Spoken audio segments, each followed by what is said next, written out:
Ano bang problema mo, Angelito? Bakit ka nagwawala ng ganito? Yon ang gulat na tanong ng nanay niyang si Vicky. Kahit tinanong na si Angelito ng kanyang ina, nagpatuloy pa rin siya sa pagwawala sa mansyon.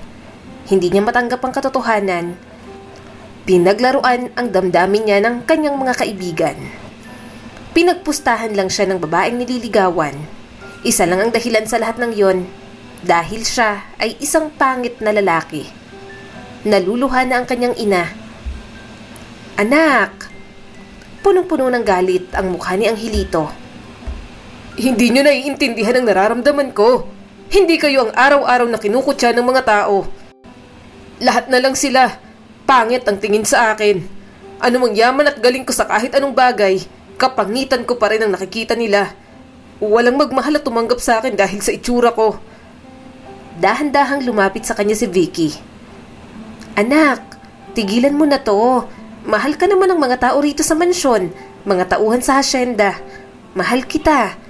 Tama na anak, darating din ang taong tatanggap sa'yo sa kung sino ka talaga. Tumulo ang mga luha ni Angelito. Bahagya siyang kumalma. Gayunpaman, hindi niya maialis sa kanya ang mga insultong natatanggap sa araw-araw. Kung hindi lang sana nagmana si Angelito sa kanyang ama, hindi sana siya pangit katulad nito. Bunga lang naman siya ng karahasan. Pinagsamantalahan noon ang kanyang ina ng tauhan sa hasyenda. Dahil sa galit ng kanyang lolo, pinahuli nito sa pulis ang kanyang ama. Kahit ganun ang nangyari, tanggap pa rin siya ni Vicky bilang anak nito. Ni minsan, hindi niya naramdaman ang pagkukulang nito.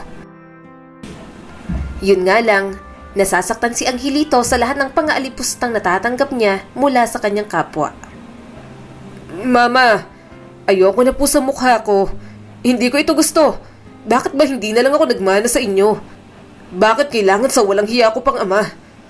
Umiiyak na tanong ni Angelito. Tumulo na rin ang mga luha ni Vicky. Pasensya ka na anak, hindi ko hawak ang kapalaran mo.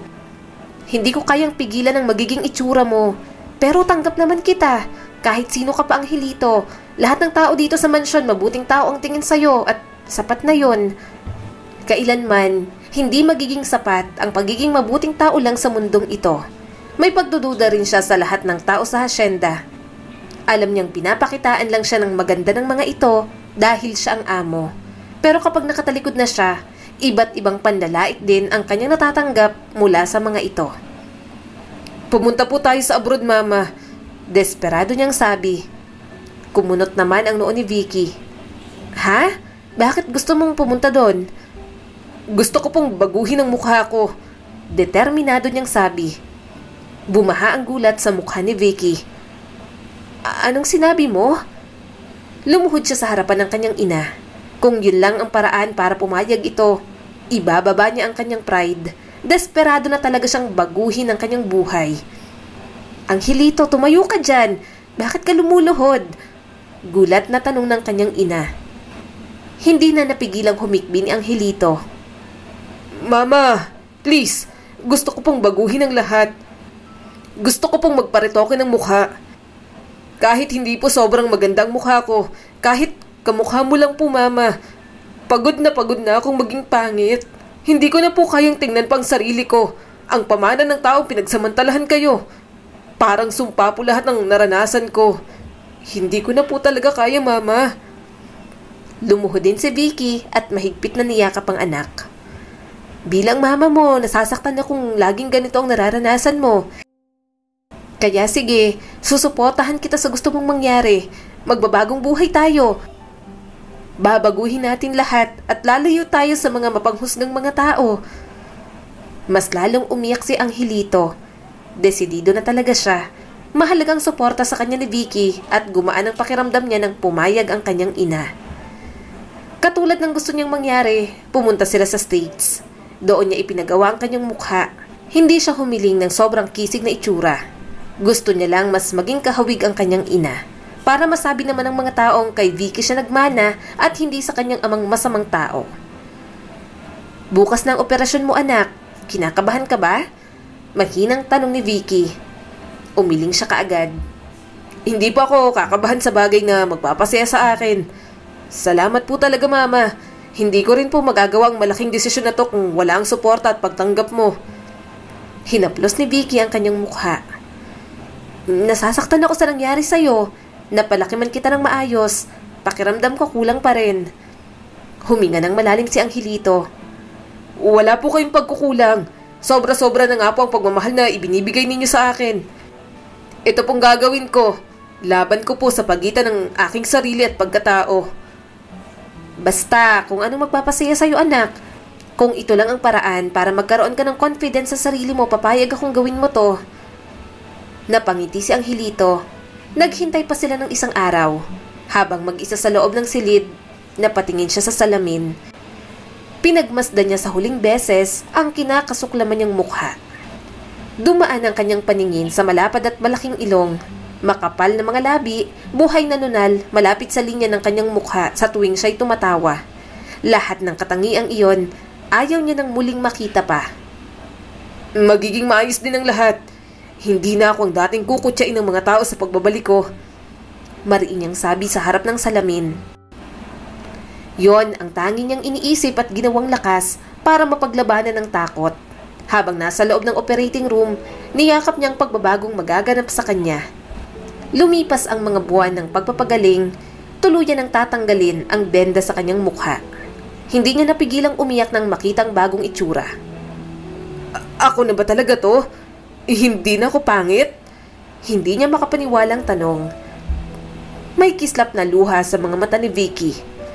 Oo anak, tahan na, dapat masaya ka ngayon. Simula ng araw na yon, marami nang nagbago. Sa pagbalik niya sa Pilipinas, hindi na siya tumira muli sa hasyenda.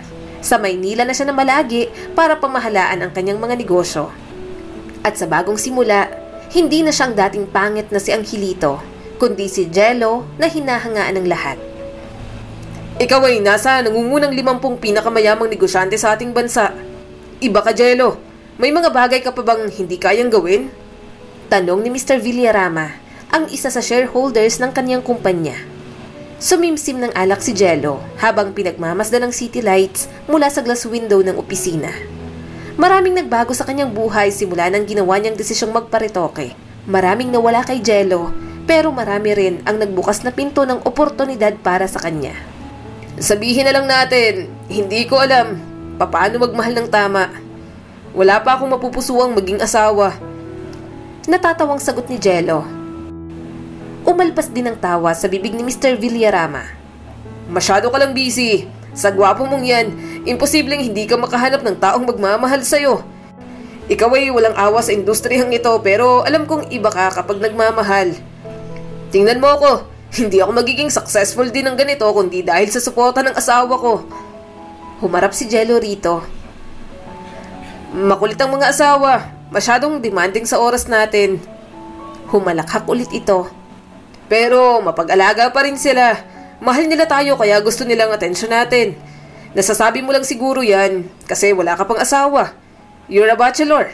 Inaabangan ka ng lahat ng mga babae.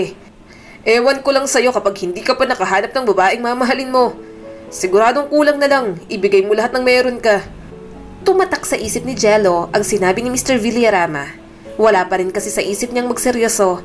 Nakikipag-date lang siya sa mga babae dahil yun ang bagay na hindi niya nagawa noong pangit pa siya. Gusto niya munang mag-enjoy pero hindi niya inaasahan ang pagdating ng isang babae sa kanyang buhay. Meet Lenny Diaz. Siya yung artist na paborito ko at sinasabi ko sa yung former beauty queen anak. Nakangiting sabi ng kanyang inang si Vicky. Matamis na ngumiti sa kanya si Lenny. Ikinagagala kitang makilala Mr. Ayala. Inilahad niya ang kamay. Masyadong formal lang Mr. Ayala. Tawagin mo na lang akong Jello. Tinanggap nito ang kanyang kamay. Kung yan ang gusto mo Jello. Alam niyang nakakahumalingan ng kanyang ina ang pagpili ng mga painting. Pero hindi niya naman inasahang isang napakagandang babae ang nasa likod ng lahat ng obrang iyon. Simula ng araw na magkakilala sila, nasundan ang mga pagkikita nila ni Lenny. Nagkamabutihan sila hanggang dumating ang araw na naging magkasintahan na nga sila. At kalaunan, nagdesisyong magpakasal na. Masaya ako para sa iyo anak, naluluhang sabi ng kanyang inang si Vicky. Niyakap ito ni Jello. Wala po ako sa kinalalagyan ko ngayon kung hindi niyo po ako pinuno ng pagmamahal. Lumipas pang ilang minuto, nagsimula na ang kasal. Napangiti si Jello nang makita si Lenny, ang babae na kanyang mapapangasawa. Napakaganda nito at mabait pa. Wala siyang maipintas na kahit ano kay Lenny. Kaya sa araw ng kasal nila, ibinigay niya ang lahat para mapasaya ang kanyang misis. Ano ba, Han? Marumi pa ako. Natatawang sabi ni Lenny habang hinahalikan niya ito sa leeg. Mahinang tumawa si Jello. Okay pa naman ang amoy mo eh. Tumayo ang kanyang asawa. Jello, punong-puno ng pintura ang katawan ko. Mamaya na yan ha. Maliligo muna ako. Bumuntong hininga siya at umupo sa sofa. Tumawa naman si Lenny. Kauuwi niya lang galing sa opisina. Nawala yata lahat ng pagod niya nang makita niyang kanyang magandang asawa. Hindi mo ba nakikita? Pawisan na ako. Ang hagard ko na nga oh. Sabi pa ni Lenny. Umiling agad si Jello at hinilang asawa sa kanyang kandungan. Anong hagard? Kahit may muta ka pa sa mga mata, ikaw pa rin ang pinakamaganda para sa akin. Saka kahit pawisan ka, lagi ka namang mabango. Pinanliitan siya nito ng mga mata. Ikaw talaga, binubola mo na lang ako palagi. Hindi ko kayang bulahin ng asawa ko. Para sa akin, ikaw ang perpekto sa lahat. Napairap si Lenny. Hindi ako perpekto, Jello. Walang taong perpekto. Nagagalit din ako, umiinit din ang ulo ko. May mga katangian din na pangit sa akin. Please, huwag mo akong ilagay sa pedestal dahil lang sa mahal na mahal mo ako. Inayos niya ang buhok nito. Kaya, mahal na mahal kita eh. Kilalang kilala mo ng sarili mo. Tanggap mo lahat ng bagay tungkol sa'yo. Pangit man o maganda. Yon ang hindi niya magawa. Kailanman, hindi matatanggap ni Jello ang nakaraan at totoong pagkatao niya. Kaya kahit gusto niya man maging totoo sa kanyang asawa, pinili niya na lamang ilihim ang bahaging iyon ng kanyang buhay. Nasa kanyang dibdib ang takot na baka hindi siya tanggapin ni Lenny kapag nalaman nito ang totoo. Nawala lang siya sa malalim na pag-iisip nang mabilis na tumayo si Lenny. Pumunta ito sa banyo at naduduwal. Nag-aalalang sumunod agad si Jello. Marahan niyang hinaplos ang likod nito. Anong nangyari, Han? Masama bang pakiramdam mo? Gusto mo bang magpadala sa ospital? Umiling si Lenny. Nitong mga nakaraang araw, lagi ko na lang nararamdaman to. Madalas din ang pagkahilo ko. Madalas din akong antukin pero hindi naman sa point na gusto kong magpa-ospital. Tiningnan niyang mabuti ang kanyang asawa. Kailan ka huling nagkaroon ng menstruation? Nanlaki ang mga mata nito. Sa tingin mo, buntis ako? Napalunok si Jello. Kahit siya kinakabahan din, kaya naman bumili agad siya ng pregnancy test. Hindi siya mapakali habang hinihintay ang kanyang asawang lumabas sa banyo. Sana positive. Mahinang usal niya. 1 taon na silang kasal at hindi pa nabibiyayaan ng anak. Matagal nilang hinintay iyon, kaya matutuwa siya kung buntis nga si Lenny. Ilang sandali pa, lumabas ng asawa niya sa banyo. Seryoso lang ang mukha nito, mas lalo tuloy siyang kinabahan. Malungkot ka? Negative ba? Nanghihina niyang tanong. Biglang gumuhit ang malaking ngiti sa mga labi nito. Magiging daddy ka na, Jello. Niyakap niya ng mahigpit ang kanyang asawa dahil sa sobrang kaligayahan. Hindi siya makapaniwalang nagdadalang tao na ito. Kay tagal nilang hinintay iyon. Pareho silang excited mag-asawa. Hands-on pa sila sa mga kailangan ng kanilang baby kapag lumabas na ito. Lumipas ang ilang buwan, nalaman nilang babae ang kanilang magiging anak. Kaya si Lenny, abala sa magiging nursery room at personal na nagdisenyo. Anong gusto mong pangalan kapag lumabas ng anak natin? Tanong ni Jello sa asawa. Sandaling nag-isip si Lenny.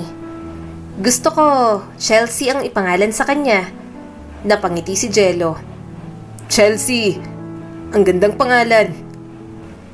Gayunpaman, ang sayang kanyang nararamdaman sa paghihintay ng bagong miyembro ng pamilya, mapapalitan ng pangamba. Dumating ang araw ng panganganak ni Lenny. Hindi niya naman inasahang babalik sa kanya ang bangungot ng nakaraan. Pwede ko na po bang makita ang anak ko? Tanong niya sa nurse. Ngumiti naman ito.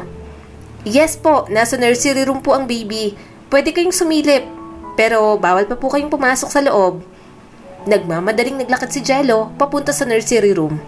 Kasama niyang kanyang nanay na si Vicky. Kaya lang, ang pananabik na nararamdaman niya, gumuho lahat nang makitang itsura ng anak nila ni Lenny. Tumulo ang mga luha ni Jello. Mama, kamukha mong anak mo, sabi pa nito. Napailing si Jello. Hindi pwede to. Hindi pwedeng malaman ni Lenny ang totoong itsura ko. Mama, anong gagawin ko? Magagalit ang asawa ko. Baka iwan niya ako kapag nalaman niyang sekreto ko. Bakas ang awa sa mukha ni Vicky. Anak, wala na tayong magagawa. Yan ang itsura ng anak ninyo. Kailangan mong tanggapin ang katotohanan. Mama, hindi. Hihiwalayin ako ng asawa ko kapag nalaman niya to. Desperado siyang tumingin sa kanyang ina. Hindi pwedeng malaman ni Lenny na anak namin ang batang to. Kailangang ibang bata ang makita niya, Mama. Kilala mong may-ari ng ospital na to, di ba? Mama, please, nagmamakaawa ako. Tulungan niyo naman po ako. Hindi rin siya natiis ng kanyang ina. Dahil sa takot ni Jello na malaman ang kanyang sekreto, nakabuo sila ng isang plano. Pinalitan nila ng ibang bata ang totoong anak nila ni Lenny.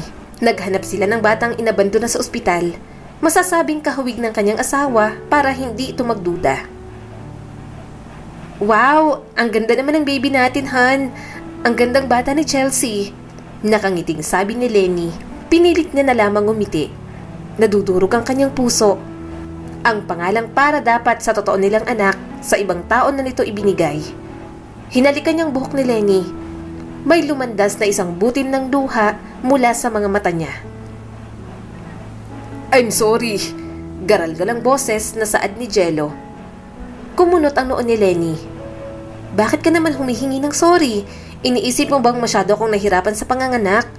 Huwag kang mag-alala, Jello. Ayos lang naman ako. Sakripisyo to ng isang ina at masaya akong naibigay yun kay Chelsea. Marahan niyang niyakap ang kanyang asawa. Sobrang nakokonsensya siya sa kanyang ginawa. Pero kailangan niyang ingatan ang pagsasama nila. Punong-puno ng takot ang kanyang puso. Maya-maya pa'y nakatulog na rin si Lenny. Katabi nito ang batang inakala nitong anak nila. Bumuntong hininga siya at lumabas sa silid. Nadatnan niya sa balkonahe ang kanyang ina. Anong gagawin natin sa totoo mong anak? Sa akin muna siya. Sa hacienda ko siya palalakihin. Tanong ni Vicky. Umiling si Jello. Ayokong malayo sa akin ang anak ko. Opo, ginawa ko to sa kanya pero bunga pa rin po siya ng pagmamahala namin ni Lenny. At kung mag-aampun po kayo, magtataka naman ang asawa ko. Huminga ng malalim si Vicky. Ano nang balak mo sa apo ko ngayon? Si Mang Joey po, bukod po sa ating dalawa. Ang driver lang po natin ang nakakaalam ng lahat ng ito. May tiwala po ako sa kanya. Kung siya ang mag-aalaga ng anak ko, dito rin po siya nakatira. Kaya kahit sa ganung paraan man lang, makakatira din dito ang anak namin. Napailing si Vicky. Pero parang delikado yung ginagawa mo, Jello. Malaki na po ang kasalanan ko sa anak namin dahil sa ginawa kong ito. Lalaki siya sa kasinungalingang ginawa ko. Kahit sa ganito na lang, makapiling ko siya at masubaybayan pa rin ang kanyang paglaki. Huminga ng malalim ang kanyang ina. Naibigay ng asawa mo ang gusto niyong pangalan sa ibang bata. Ano ngayon ang ipapangalan mo sa apo ko? Sandali siyang nag-isip. Masakit para sa kanya yon na hindi maibigay sa tunay na anak ang pangalang pinag-uusapan nila ni Lenny. Pero malaking insulto din naman sa bata kung ipapangalan niya rin yun dito. Nangilid ang kanyang mga luha habang nakatingala sa madilim na kalangitan. Laila po. Gusto ko pong maging Laila ang pangalan ng anak namin ni Lenny. Laila dahil gabi siyang ipinanganak ng asawa ko. Nakatulad ng pangalan niya, isang anghel siyang dumating sa buhay namin. Pero tinatago ang kagandahan sa dilim. Makalipas ng 7 taon, gusto kong maganda ang lahat ng mangyari sa birthday ng apo kong si Chelsea. Ayoko nang may palpak, okay? Sabi ng kanyang biyanan na si Mercedes. Napailing ang asawa niyang si Lenny. Mama, tinatakot mo naman yung event organizer. Namulsa na lamang si Jello habang pinapakinggan ang pagpaplano para sa gaganaping birthday party ni Chelsea. Maarte talaga ang kanyang biyanan pagdating sa mga ganoong bagay. Kilala niyang ugali ni Mercedes. Sopistikada ito at ayaw sa mga pangit na bagay. Kaya mas lalo siyang natatakot para sa kanyang sarili at sa tunay niyang anak na si Laila. Natatakot siyang hindi ito matanggap ng sariling ina at lola. Gayunpaman, hindi maiwasang masaktan ni Jello para kay Laila. Mahal na mahal ng kanyang asawa at biyenan si Chelsea. Natuto rin naman siyang mahalin ng bata pero mas mahal niya pa rin ang totoo niyang anak. At sa lahat ng nangyayari, si Laila ang pinaka nakakaawa. Gusto kong maging bongga si Chelsea sa mismong birthday party niya. Ayokong may ibang batang lulutang doon. Dapat siya lang. Apo at anak ng beauty queen si Chelsea. Kaya nasa kanya dapat ang atensyon sa araw na yon. Istriktong sabi pa ni Mercedes. Bumuntong hininga na lamang si Jello. Naiinip na siya sa pinag-uusapan ng mga ito. Puro reklamo pa ang kanyang biyanan. Nawala ang kanyang pagkainip nang dumating ng mga bata. Mommy! Mamita! Malakas na tawag ni Chelsea at lumapit agad sa kanila. Nakasunod dito ang yaya at hilang mga gamit. Gayunpaman, wala kay Chelsea ang kanyang atensyon. May munting ngiti sa kanyang mga labi nang pumasok si Laila. Buhat nito ang bag at tahimik na naglalakad. Natatakot sigurong mapansin ito. Malamang ay pupunta ito sa loob ng kwarto. May kwarto ito at kasama ang mga kasambahay.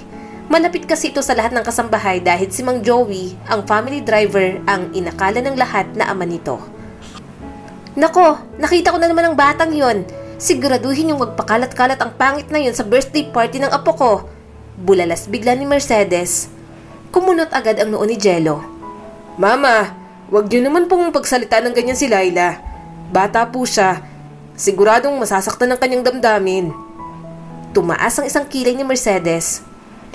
Totoo naman ang sinasabi ko. Pangit ang bata na yon. Ang hindi ko maintindihan bakit nandito yung batang yan. Baka mahawa pa ng kapangitan ng batang yun si Chelsea. Sinaway agad ni Lenny ang nanay nito. Mama, tama na po. Nananahimik po yung bata. Anak po siya ng family driver namin. Malapit po kay Jello si Mang Joey kaya nandito siya. Kumuyom ang mga kamao ni Jello. Gustong gusto niya pang magsalita. Nais niyang ipagtanggol ang kanyang anak. Alam niyang pwedeng maramdaman ni Laila sa mga panlalait nito. Batid niya kung paano ang kutyain ng mga tao kahit wala namang ginagawang masama. Masakit yun kay Jello pero mas masakit ngayon na anak niyang nakakaranas nito. Hinawakan ni Lenny ang kanyang kamay at mahinang bumulong. Sorry. Huminga ng malalim si Jello. Naiirita na siya. Gusto niyang puntahan si Laila. Siguradong narinig nito ang sinabi ng kanyang biyanan. Basta, gusto ko. Perfect lahat sa birthday ng apo ko. Anak siya ng beauty queen kaya siguradong may mag-feature sa celebration. Nakangiting sabi ni Mercedes. Tuwang-tuwa naman ang bata. Thank you po, mamita. Mas lalong nainis si Jello. Bakit kailangan na magarbong party pang ibigay natin kay Chelsea? Daig niya pang mag-18th birthday. Bata pa siya at children's party lang yon. Hindi pa ma-appreciate ng mga bata kung bongga o hindi ang party. Napatingin sa kanya si Lenny. Han, napag-usapan na natin to, diba? Pumayag ka. Ito ang hiling sa atin ni Chelsea. Pagbigyan na lang natin, okay? Huminga na lang siya ng malalim. Hindi na siya mapakali. Gusto niya nang matapos iyon at puntahan si Laila. Sabik na siyang marinig ang mga kwento nito sa nangyari sa school. Nang matapos, sinamahan ni Lenny si Chelsea sa kwarto nito. Pumunta naman agad siya sa kitchen. Napangiti siya nang makita si Laila. Nagmemeryenda ito habang nagbabasa ng libro. Masaya rin itong nakikipag-usap sa mga kasambahay. Hi, Laila! Magiliw niyang bati. Tumunghay agad sa kanya ito. Hi po, Ninong Jello! Parang nadudurog talagang puso niya kapag tinatawag siyang ganoon ni Laila. Gusto niya sanang tawagin siya nito ng tatay, daddy, o kahit na anong gusto nito, katulad ng kung paano nito tawaging tatay si Mang Joey. Anong ginagawa mo rito? Humakbang siya palapit sa bata. Ngumiti ito sa kanya. Nagbabasa po. Mabilis na po akong magbasa. Sabi po ni teacher, mabilis daw po akong matuto. Gumuhit din ang ngiti sa kanyang mga labi. May pinagmanahan ka kasi. Matalino rin si Laila katulad niya. Kapag may inuuwi itong award galing sa school, sobrang saya ni Jello. Yun nga lang, sa halip na sa kanya, kay Mang Joey nito ipinapakita ang mga yon. Tinitigan niyang mabuti si Laila. Nakuha nito ang mga mata ni Lenny, pero ang buong mukha, nagmana na sa kanya. Maraming ipinagkait sa kanyang anak at kasalanan niya yon. Kumusta sa school? Inaasar ka na naman ba ron? Gusto mong lumipat ng school? Sunod-sunod niyang tanong. Umiling si Laila. Okay naman po, marami pa rin pong mga nangaasar sa akin. Pero hindi ko naman po pinapansin yung mga yon. May isa naman po akong kaibigan at okay na po yun sa akin. Oo nga po pala. Salamat po sa pagpapaaral po sa akin sa magandang school. Hinaplos niyang mukha nito. Hindi mo kailangang magpasalamat, Laila. Masaya akong maibigay sa iyo ang mga bagay na yon. Ngumiti rin ang bata. Bumaba ang tingin niya sa merienda nito. Fishball lang yon at isang juice. Umawang ang kanyang bibig. Bakit ito lang ang merienda mo? Dapat nagpaluto ka sa mga kasambahay. Gusto mo ba ng fries o sandwich? Igagawa kita. Huwag na po, Sir Jello. Favorite ko po talagang fishball. Nagpabili pa po ako kay tatay kanina. Huminga siya ng malalim. Lumaking simple ang kanyang anak. Ni minsan, hindi niya nakitaan ang kaartehan sa katawan si Laila. Malayong malayo ang ugali nito kay Chelsea na lumaking spoiled brat at nasusunod lahat ng gusto. Tatay!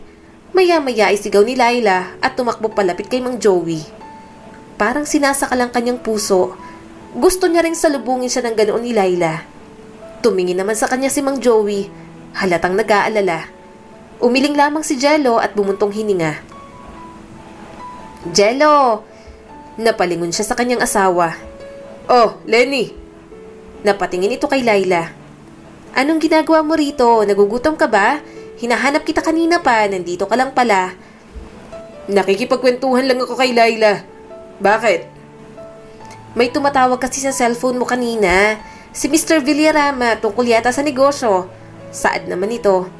Sige, aakyat na ako sa study office. Mukhang kailangan na yata ako sa opisina. Pupunta ako mamaya. Tiningnan niya muna si Laila bago bumaling sa asawa. Hinawakan niya ito sa bewang habang paakyat sila. Tahimik itong umupo sa kama. Dumiretso naman siya sa banyo para maligo. Nang lumabas siya, napansin niya si Lenny. Mukhang malalim ang iniisip nito. Nilapitan niya ito at hinalikan sa noo. Anong problema? Mukhang malalim ang iniisip mo, Han. Kinagat nito ang pang-ibabang labi. Napansin ko lang na parang masyado kang malapit sa anak ni Mang Joey. Natigilan si Jello. Hindi niya inasahang mapapansin pa yun ng kanyang asawa. Gayunpaman, hindi siya nagpahalatang natataranta ng kanyang kalooban. Oo, siyempre. Inaanak ko rin naman ng batang yon. Saka halos kasabay siyang lumaki ni Chelsea. Parang anak na rin ang turing ko kay Laila. Mahinang saad ni Jello. Bumuntong hininga ito. Pero, hindi ba parang sobrang lapit mo na sa batang yon? Mas nakikita kong mas magiliw ka kay Laila kaysa sa anak natin. Tinalikuran niya ito at kumuha siya ng damit. Sa tingin mo lang yun. Siyempre, ibang pagtrato ko kay Chelsea at iba rin kay Laila. Hindi ko rin nakakalimutang anak ko si Chelsea. Huwag mong isiping may paborito ako. Sadyang kailangan lang disiplinahin ni Chelsea. Lenny, hindi magandang lumalaki siyang spoiled brat. Dapat matuto siya. Paano kapag humarap siya sa ibang taong ganyan ang ugali niya? Tayong mga magulang ang kanyang refleksyon. I'm sorry. Alam ko namang mali ang ginawa ng anak natin. Tinusok niya ng lapis ang kaklase niya pero, Jello, wag mo naman sanang iparamdam kay Chelsea na parang puro mali na lang ang ginagawa niya. Nagsisisi naman siya kapag may mali siyang ginagawa. Pero tama ka, dapat hindi lumalaking spoiled brat ang anak natin. Ang hindi ko lang kasi maintindihan, bakit ganun ka na lang kasaya kapag kasama mo si Laila? Humarap si Jello sa asawa pagkatapos magbihis. Talaga namang nakakatuwa si Laila, hindi ba? Matalinong bata, mabait, masipag. Sinong hindi matutuwa sa ganung bata? Umiling si Lenny. Pero hindi mo siya anak. Si Chelsea ang anak natin, so please, mag-focus ka lang sa kanya. Siya lang ang anak natin at ayaw kong maramdaman niyang may kahati ang daddy niya sa atensyon. Umiwas ng tingin si Jello bago tumango. Naintindihan niya naman kung saan ang gagaling ang kanyang asawa. Alam nitong si Chelsea ang kanilang anak. Masama ang loob nito na nasa ibang bata ang kanyang atensyon. Pero ano ang kanyang gagawin? Hindi niya naman rin kayang talikuran basta-basta si Laila. Lumipas ang mga taon, pero wala pa rin siyang lakas ng loob na sabihin kay Lenny ang totoo. Batid niyang hindi nito matatanggap si Laila. Noong unang pagkakataon nitong makita ang bata, nakita ni Jello ang pag-ayaw sa mukha nito. Halata sa mukha ng kanyang asawang hindi nito gusto ang itsura ni Laila. Umiinom ka na naman. Ano na naman ang problema mo, anak? Tanong sa kanya ni Vicky. Umiling siya at muling uminom ng alak. Hindi ko na alam kung paano ko paaayusin ang lahat ng gusot na ginawa ko. Naaawa na ako kay Laila. Hindi niya deserve ang ganitong buhay. Kasalanan ko. Makasarili ako, mama. Dahil sa takot ko, pinili ko siyang mabuhay sa kasinungalingan.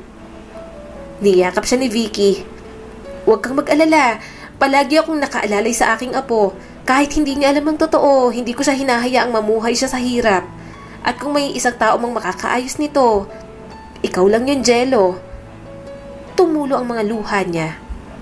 Pero, paano ko gagawin yun, mama? Paano ko aaminin kay Lenny na si Laila ang tunay naming anak? Bukod sa takot akong malaman niya ang sekreto ko, takot akong masaktan ng asawa kong damdamin ng bata.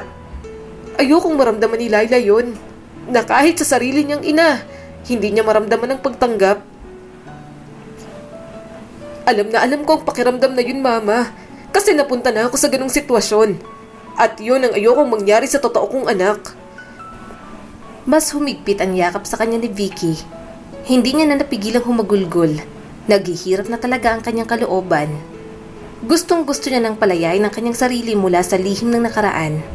Pero, takot na takot siyang mawala ang taong mahal niya kapag nabunyag ang katotohanan. Lumipas ang mga araw, dala-dala pa rin ni Jello ang bigat ng kalooban sa kanyang dibdib. Gayunpaman, kailangan niyang piliting maging maayos. Hindi dapat mahalata ng kanyang asawa ang kanyang pinagdaraanan. Paalis na siya papuntang opisina, kaso natigilan siya sa paglalakad. Nakita niya si Laila. Palihim itong nakasilip sa art room ni Lenny. Bakas ang pagkamangha sa mukha nito.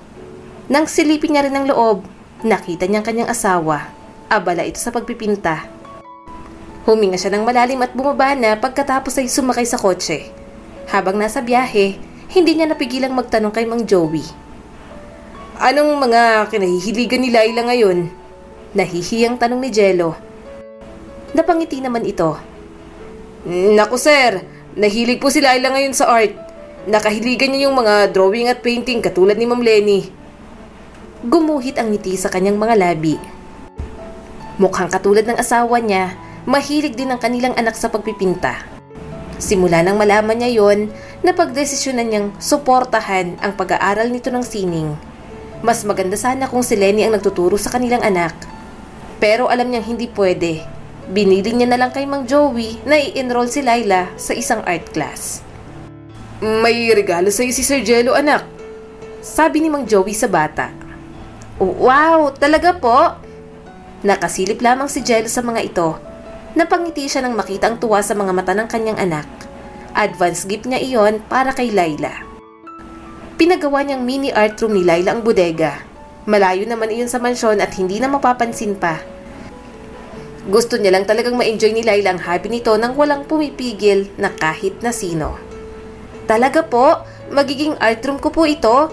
Pati po itong art materials para sa akin din po. Tuwang-tuwang tanong ni Laila. Tumango si Mang Joey. O anak, sa'yo lahat ng to. Kaya lang, wag mo nang ikwento sa iba ha. Alam mo naman yung si Chelsea, inggitera yun. Baka awayin ka at isumbong ka pa sa mamita niya. Tumango agad ang bata. Promise po, magiging secret place at safe place ko po ito. Pasabi po kay Sir Jello, salamat po. Regalo niya to sa birthday mo. Kaya sige na, simulan mo nang magpinta. Alam kong kating-kating na yung mga kamay mong hawakan ng mga gamit dito. Tumawa naman si Laila. Napangiti si Jello. Parang kinikiliti ang kanyang puso sa halakhak nito. Tahimik siyang bumalik sa mansyon. Kahit paano, bahagyang gumaan ang kanyang pakiramdam. Dumating ang araw ng birthday party ni Chelsea. Abala ang lahat sa gaganaping selebrasyon. Siya lang talagang tinatamad kumilos. Mahal naman ni Jello si Chelsea. Iyon nga lang talaga, sumasama ang loob niya tuwing sasapit ang birthday nito. Yun kasi ang araw ng birthday ni Laila. At nasasaktan siya kapag hindi niya ito makasamang mag-celebrate. Ano ba naman yan, anak? Bakit hindi ka pa nagbibihis? Baka puntahan ka na naman ng asawa mo rito. kailangan kayong mag-asawa roon sa opening, sabi ng kanyang inang si Vicky. Mama, paano po si Laila? Huminga ito ng malalim. Huwag kang mag-alala, okay? Pagkatapos nitong birthday party ni Chelsea, si Laila naman ang aasikasuhin ko. Bibigyan ko siya ng maayos na birthday celebration para sa kanya. Ibibili ko rin siya ng maraming regalo. Alam mo naman yung biyanan mo, ayaw na ayaw ni Mercedes kay Laila.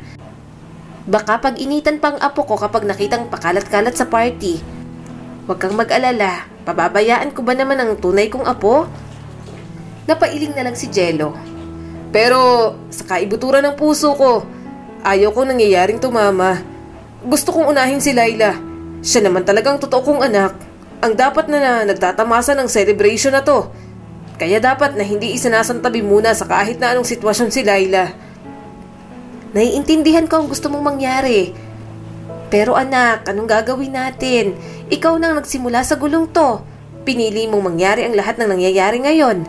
Kung gusto mong protektahan ang katotohanan, matuto kang tiisin muna ang anak mo. Walang nagawa si Jello kundi ang malungkot na lamang sa sitwasyong iyon.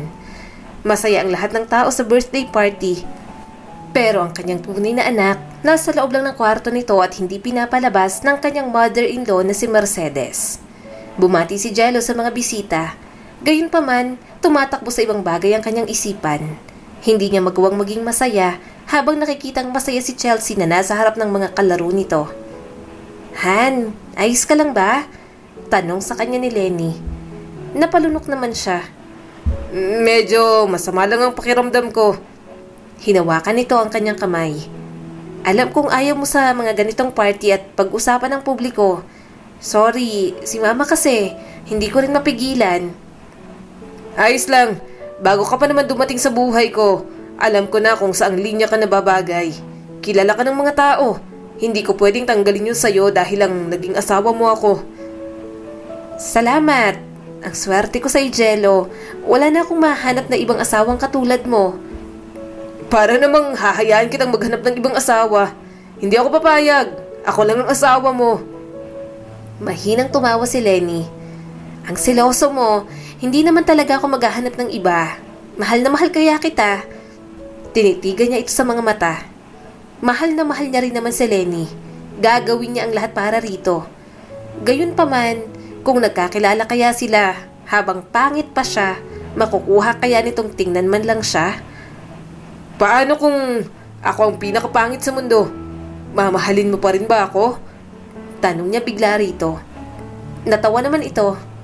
Ano namang klaseng tanong yan? Ang pogi mo kaya? Halimbawa, hindi ako ganito. Pangit ako. May pag-asa bang mahalin mo ako? Nagkibit balikat si Lenny. Ewan ko, siguro hindi. Kasi unang requirement para mapalapit sa isang tao, itsura talaga. Lahat naman yata ng tao rito sa mundo gusto ng mga bagay na kaaya-aya sa mga mata.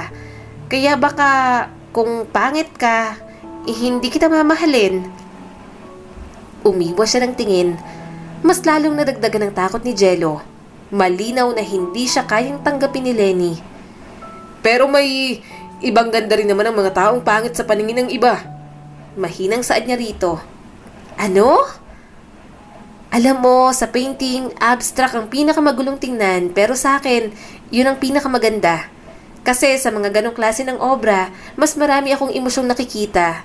Kaya kahit pangit sa iba, gumaganda ang tingin ko. Ganon din ang turing ko sa mga tao. Kay Laila, anong tingin mo sa kanya? Katulad din ng isang abstract, kahit hindi mo naman sabihin, napapansin ko rin naman yung batang yon. Magaling sa maraming bagay si Laila, at yun ang mga katangiang maganda sa kanya.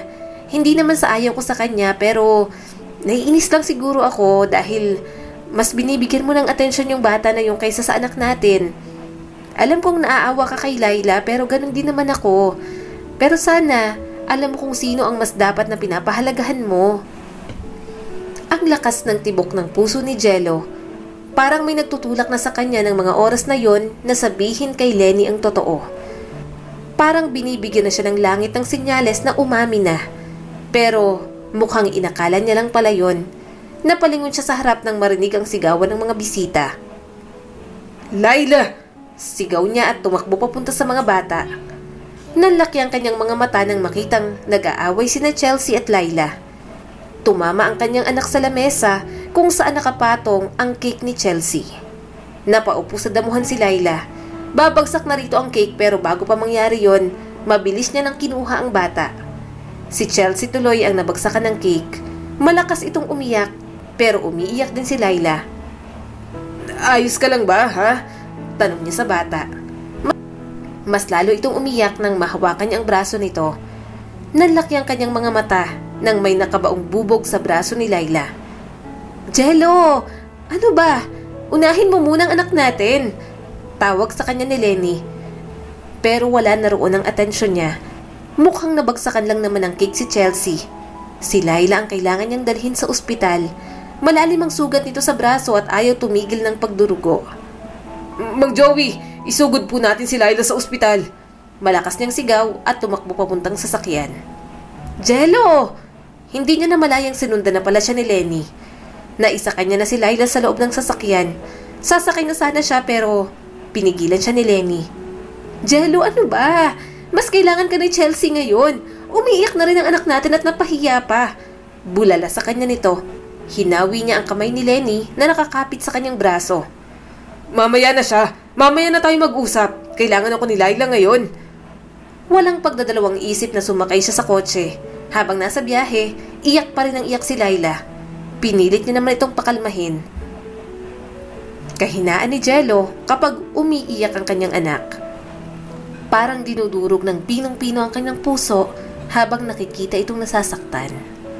Nang makarating sa ospital, ginamot naman agad ang kanyang anak. Mahigpit itong nakayakap kay Mang Joey habang tumitili sa sakit. Tumulo ang mga luha ni Jello. Wala man lang siyang magawa sa kanyang anak kundi ang tumayo lamang doon. Makalipas ang ilang oras, tuluyan ng kumalma si Laila. Tulog ito sa higaan. Hinayaan muna ni Jello na magpahinga ang kanyang anak sa ospital na iyon.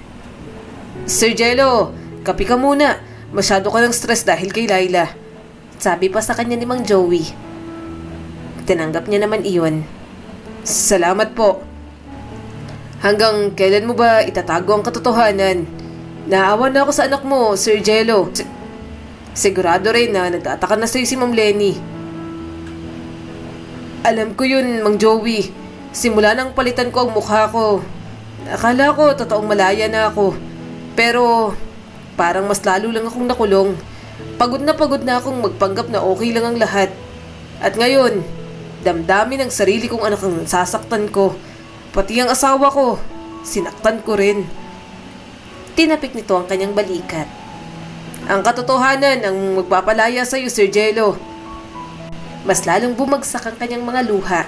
Kailangan niya nang sabihin ang totoo sa lahat. Yun lang ang tanging paraan. Sa pagkakataong iyon, damdamin ni Laila ang dapat niyang isipin. Isa siyang ama at hindi dapat siya maging makasarili. Sabay-sabay na silang umuwi sa bahay.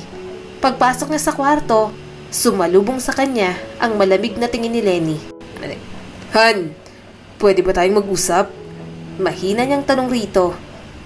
Tumayo si Lenny.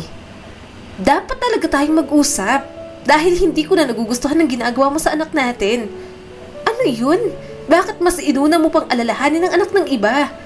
Oo, si Chelsea ang nagsimula pero Jello naman, kay Chelsea dapat ang side mo. I'm sorry. Kumusta na si Chelsea? Umiwas ng tingin si Lenny. Nakatulog na, napakalma ko na naman. Pero malaki ang pagtatampo sa'yo ng bata. Tiningnan niyang kanyang asawa. Mula noon hanggang ngayon, maganda pa rin ito. Hindi karapat-dapat ang sinungaling na tulad niya rito. Bakit ka umiiyak? Gulat na tanong ni Lenny. Tumingin siya ng diretso sa kanyang asawa. Hindi ito ang totoong mukha ng lalaking minamahal mo. Ano bang sinasabi mo? Pangit ako noon. Nagparetoke lang ako. Hindi ganitong itsura ko gaya ng iniisip mo. Nilihim ko sa iyo ang lahat. Nalaki ang mga mata nito. Tumigil ka nga. Tigilan mo na ang kalokohang sinasabi mo. Parang may humawak ng mahigpit sa kanyang puso. Sa takot kong malaman mo ang katotohanan, nilihim ko yun sa'yo. Beauty queen ka eh. Kayo ng mama mo. Siguradong hindi ninyo matatanggap ang nakaraan ko kapag sinabi ko yun. Tumulo ang mga luha ni Lenny. Matulog na tayo. Baka pagod ka lang. Hinawakan niyang braso nito. Lenny, may sasabihin pa ako sa'yo. Kailangan mong makinig kasi. Ito ang totoo. Sumabog ng emosyon ni Lenny. Matulog na nga lang tayo. Ano ba, Jello? Ayokong marinig lahat ng sinasabi mo. Alam niyang mahirap para sa kanyang asawa na tanggapin ang lahat ng yon. Pero hindi niya naman habang buhay na maitatago ang katotohanan. Matagal na ako may tinatago sa'yo. May kailangan kang malaman tungkol sa tunay nating anak. Ha? Anong ibig mong sabihin? Naghihinang tanong ni Lenny. Hindi natin totoong anak si Chelsea. Bumaha ang galit sa mukha nito. Anong sinasabi mo? Siyempre atin siya. Anak ko siya. Nanghihinang lumuhod si Jello sa harap ng kanyang asawa. Gustong gusto kong itago sa'yo ang sikreto ko. Kaya nagawa ko yung sa anak natin. Pinalitan namin ni Mama ang bata sa ospital. Inabanto ng bata lang si Chelsea na kung sino. Si Laila ang totoong anak natin. Punong-puno ng luha ang mukha ni Lenny. Anong pinagsasasabi mo? Imposibleng maging si Laila. Anak siya ni Mang Joey. Bakit mo ba sinasabi ang lahat ng to? Lasing ka ba? Hindi ako lasing. Maniwala ka naman. Kaya gano'n na lang ang pakikitungo ko kay Laila dahil anak ko siya. Nakokonsensya ako sa ginawa ko sa kanya. Dahil sa takot kong malaman mo ang katotohanan at hindi mo ko tanggapin, nagawa kong ilayo ang sarili nating anak sa atin. Nabuhay sa kasinungalingan si Laila. Gayun din ikaw. Kaya humihingi ako ng tawad. Pinagsusuntok ni Lenny ang kanyang dibdib. Paano mo nagawa ang bagay na to? Bakit nagawa mo yun sa sarili nating anak? Hindi lang ako sinaktan mo, pati damdamin ng bata. Oo, nasaktan si Laila pero sa tingin mo, hindi masasaktan si Chelsea? Akala ko siya ang totoo kong anak. I'm sorry. Napaupo na lang sa sahig si Lenny habang umiiyak.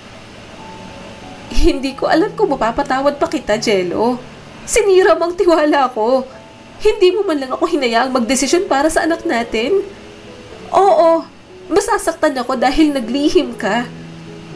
Pero, bakit ginawa mo yun kay Laila? 7 taon mong itinago sa akin ang katotohanan. Wala man lang akong kaalam-alam. Nasa harap ko palang totoo kong anak. Galit ako kasi tinago mo ang nakaraan mo. Pero anong tingin mo sa akin? Na masamang tao? Na hindi matatanggap ang sarili kong anak? Dahil pangit siya? Sa akin ang galing si Laila. Halos hindi na makahinga si Jello sa labis na pag-iyak. Naiintindihan ko, Lenny, kung hindi mo ko mapapatawad. Pinangunahan ako ng takot ko ng mga panahong yun. Sorry. Tatanggapin ko lahat ng galit mo. Ni Chelsea, pati na rin ni Laila. Natapos ang kanilang pag-uusap na puro iyakan lamang. Hindi nga sila nakatulog ng maayos ng gabing iyon. Parehong bigo ang kanilang mga puso sa nalamang katotohanan. Sa paglipas ng mga araw, hinayaan ni Jello na hindi siya pansinin ni Lenny. Ang mahalaga sa kanya, hindi pa rin siya nito tuluyang iniwan. Nararamdaman niyang may pag-asa pang umayos muli ang kanilang pagsasama bilang mag-asawa. Han, may mga bulaklak akong dala para sa'yo. Nahihiyang sabi niya rito. Napairap naman ito. Itapon mo na yan. Hindi ko kailangan yan. Napanguso si Jello. Diba, ayaw mo ng mga tinatapong bulaklak? Masamang tumingin sa kanya si Lenny. Inilapag niya na lang ang mga rosas sa kama. Aalis na sana siya sa kwarto pero bigla na lang siyang napangiti. Nakita niyang mga binigay niyang mga rosas kahapon. Maayos na naka-arrange sa isang vase doon. Humarap siya ulit kay Lenny. Gusto mong mag-date tayo? Hindi niya na ituloy ang sasabihin nang binato siya nito ng unan. Lumabas ka na? Yun naman ang ginawa niya kaagad. Sinusuyo niya ang kanyang asawa. Ayaw niya nang dagdagan pa ang galit nito. Yun nga lang, pagbaba ni Jello, nadatnan niyang sinasaktan ni Mercedes si Laila. Hindi ka na nagtandang bata ka. Kung makaasta ka sa pamamahay na to, akala mo kung sino ka. Si Chelsea ang prinsesa sa pamamahay na to. Sigaw ng kanyang biyanan. Kinuha niya agad si Laila. Mama, huwag niyo naman pong saktan ng bata. Dinuro siya ng kanyang mother-in-law. Isa ka pa! Hindi mo iniisip si Chelsea. Lagi mo nalang ipinagtatanggol ang pangit na yan. Mama! Nagmamadaling bumaba ng hagdan si Lenny. Huwag mong tawaging pangit ang anak ko. Nanlaki ang mga mata nito. Anong sinabi mo? Anak ko po siya, Mama. Umiiyak na sabi ni Lenny sa ina. Paanong nangyari? Anong sinasabi mong anak mong pangit na yan? Bawiin mong sinabi mo. Malakas na sigaw ni Mercedes. Humikbi si Laila. Hindi po nila ako anak. Napatingin agad si Jello sa batang babae. Baka sa mga mata nito ang pagtanggi. Mariin itong umiling at lumayo sa kanila ni Lenny. Alam ko pong hindi po ako tunay na anak ni tatay. Narinig ko po kayong nag-uusap, Sir Jello. Kaya niyo po ako binigay sa kanya dahil hindi niyo po matanggap na pangit ako, di ba? Na pinagpalit niyo po kami ni Chelsea dahil mas maganda siya. Kung ayaw niyo po sa akin, ayaw ko rin po sa inyo. Tumulo ang mga luha ni Lenny. Anak, hindi alam ni Mommy. Sumigaw si Mercedes. Ano bang nangyayari rito? Hindi ko maintindihan ang lahat. Nasaan si Chelsea? Nasaan ang apo ko? Umiling si Jello at lumuhod sa harap ni Laila. Anak, hindi totoo yan. Tinulak siya nito. Sinungaling ka? Ayoko sa inyo. Laila! Mabilis na tumakbo ang anak nila palabas ng mansyon. Hahabulin sana ni Jello si Laila pero hinawakan agad siya ni Chelsea. Malakas din ang pag-iyak nito. Daddy, ano pong sinasabi ni Laila? Hindi niyo po ako anak ni Mommy? Hysterical na tanong nito. Anak! Gulong-gulo na si Jello. Hindi niya na alam ang uunahin niya. Parang sasabog na siya sa sitwasyong iyon. Ma'am, sir, si Laila po nasagasaan ng sasakyan. Humahangos na sigaw ni Mang Joey. Mabilis na tumakbo palabas si Jello. Buhat ni Mang Joey si Laila. Duguan at walang malay. Diyos ko! Nanghihina ang mga tuhod ni Lenny nang makita ang sitwasyon. Nanlamig naman ang buong katawan ni Jello pero pinilit niyang maging matatag. Kailangang isugod sa ospital si Laila. Namalayan niya na lang na nasa waiting area silang mag-asawa. Hinihintay nilang matapos ang operasyon. Huwag kayong mag-alala. Nahuli na yung nakasagasa kay Laila. Sabi sa kanila ni Mang Joey. Salamat po. Tumatango namang sabi ni Jello. Sana maging maayos ng kalagayan ng anak natin, Jello. Ang dami nating pagkukulang sa kanya. Kailangan pa nating bumawi. Niyakap niya naman si Lenny. Huwag kang mag-alala. Palaban ng anak natin. Kaya niya tong pagsubok na to. Manalangin lang tayo para sa kaligtasan niya, ha? Makalipas ang 2 oras, lumabas na rin ang doktor. Sinabi nitong ligtas na sa kapahamakan si Laila. Gayunpaman, kailangang manatili ng bata sa ospital para magpagaling. Tahimik lang sila ni Lenny sa loob ng kwarto ni Laila. Pareho silang pagod sa lahat ng nangyari. Pero sa kabila noon, kailangan pa rin nilang pag-usapan ang dapat nilang gawin. Pumunta tayo sa ibang bansa. Puno ng determinasyong sabi sa kanya ni Lenny. Talaga bang yan ang gusto mo? Ipapaliwanag natin kay Mama, kay Chelsea ang nangyari pero hindi sa publiko. Ayoko mahusgahan ka o ang anak natin. At least kung nasa ibang bansa tayo, mas safe tayo sa intriga. Ayokong bigyan ng magulong buhay ang mga anak natin. At kapag malaki na sila, saka natin ipaliwanag kay Chelsea ang lahat. Kung ano ba talagang tunay niyang pagkatao at kung anong maging desisyon ni Laila, susuportahan natin basta alam nating makakabuti para sa kanya. Tumango si Jello at niyakap ang kanyang asawa. Salamat sa muling pagtanggap sa akin. Salamat at tinanggap mo rin si Laila. Kahit ano pang nakaraan mo, mas mahalaga ang ngayon, Jello. Mahal kita. kayo ng anak natin. Iyon ang palagi mong tatandaan. Ipinaliwanag na nga nila kay Mercedes ang lahat. Katulad ng inaasahan, labis ang galit nito sa kanya. Gayunpaman, wala na rin itong nagawa. Minsan, nakakarinig pa rin siya ng mapanglait na salita mula rito patungkol kay Laila. Pero alam niyang sinisikap nitong pigilan na rin ang sarili para hindi masaktan ng apo. Lumipas ang mga araw, nagising na si Laila. Kinukuha nilang pareho ang loob nito. Unti-unti rin namang bumigay ang kanilang anak sa mga panunuyo nila ni Lenny. Hinaplos niyang mukha ni Laila. Patawarin mo kami, anak. Sorry sa lahat ng pagkakamali namin, ha? Pangako, aalagaan ka namin ng maayos. Magsasama-sama tayo bilang isang pamilya. Ako, ikaw, si Chelsea ang mami mo. Magsisimula tayo ng bagong buhay sa ibang bansa. Pati po si Tatay Joey, isasama natin? Mahinang tanong nito. Tumango agad si Lenny. Oo naman anak, halos pamilya na natin ang Tatay Joey mo. Sige po daddy, sasama na po ako sa inyo ni mommy. Tumulo ang mga luha ni Jello. Maingat niyang niyakap ang anak. Sa wakas, narinig niya rin iyon mula kay Laila. Mahal na mahal ka namin, Laila. Sorry sa lahat ng ginawa ko sa'yo. Huwag mo sanang isipin na pangit ka kaya hindi ka namin mahal. Hindi ganun, anak. Sorry. Simula ng araw na yon, gumawa sila ng desisyon para sa mga anak nila. Tulad ng napag-usapan, nanirahan sila sa ibang bansa. Umuwi lang si Jello kapag may problema sa negosyo. Han, tingnan mo mga bata oh, ang saya nilang tingnan. Masaya kung magkasundo na sila. Nakangiting sabi ng kanyang asawa. Napangiti din si Jello. Umupo siya sa tabi ni Lenny at binigyan ito ng isang tasa ng kape. Masaya nilang pinagmamasdan ang kanilang mga anak na naglalaro ng nyebe. Marami mang nagawang pagkakamali sa buhay si Jello, nagawa pa rin siyang patawarin ng kanyang asawa.